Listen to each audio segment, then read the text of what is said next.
Humihirit ang manufacturers ng umento sa presyo ng mga pangunahing bilihin sa merkado dahil na rin umano sa pagmahal ng raw materials at packaging. May report si Clazel Perdilia. Rise and shine, Clazel. Hindi na napupuno ang grocery basket ni Dina. Sa mahal kasi ng bilihin, matrikula at baon ng kanyang mga anak ang prioridad niya. Kung ano na lang po talaga yung kailangan, yun na lang muna. Hindi na nga nag-i-stock eh. Paisa-isa na lang. Yung sardinas, sardinas, sabon. Bakit na? Ay wala po eh, kulang sa budget. Nakaambang tumaas pa ang ilang pangunahing bilihin. Ayon sa Department of Trade and Industry, 14 na manufacturer ang humiling ng taas presyo sa kanilang mga produkto.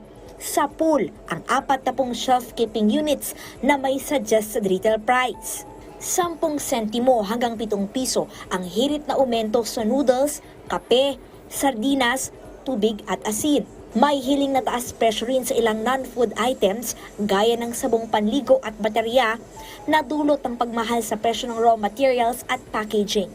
Pag-iusapan natin na wag muna kasi ang gusto nating mangyari is kung pwede, no, we will help, no, that is why we will have a meeting, no, sa manufacturers kasi gusto nating malaman kung paano ang gobyerno makatulong para mapababa, no, yung cost of production. Samantala, mula 45 hanggang 48 pesos, inasahang bababa sa 43 hanggang 44 pesos ang per kilo ng well-milled rice ngayong anihan.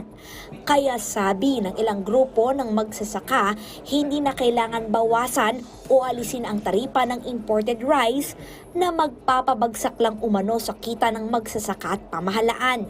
Mag-isa na po yung ng palay, main harvest, i-announce mo zero tariff, 10%. Ano ba yan? This is a death sentence. Then, two more quick points, no?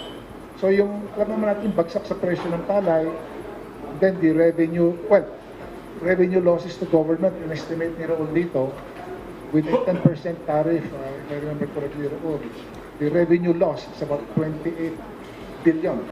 Panawagan ng Bantay Bigas, mas maging abot kaya pa ang bigas.